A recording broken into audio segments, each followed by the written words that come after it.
ಅವನೊಬ್ಬ ರಾಜನಿದ್ದ. ಯುದ್ಧವನ್ನೇ ಮಾಡದೆ ಕೋಟ್ಯಾಂತರ ಜನಗಳ ಮನಸ್ಸನ್ನ ಗೆದ್ದಿದ್ದ.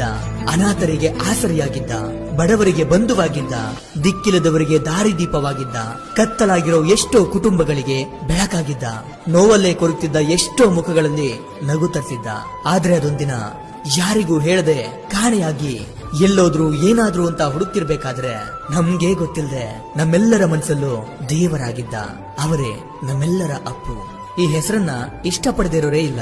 ಯಾಕಂದ್ರೆ ಅವರೊಬ್ರು ಅಜಾತ ಶತ್ರು. ಎಲ್ರನ್ನು ಪ್ರೀತಿ ಮಾಡ್ತಿದ್ರು, ಎಲ್ಲರಿಗೂ ಒಳ್ಳೇದೇ ಬಯಸ್ತಿದ್ರು. ಆದ್ರೆ ಅಂತಹ ಕರುಣಾಮಯಿಗೆ, ಅಜಾತ ಶತ್ರುವಿಗೆ ಆ ಭಗವಂತನೇ ಶತ್ರು ಆಗ್ಬಿಟ್ನೇನೋ ಗೊತ್ತಿಲ್ಲ.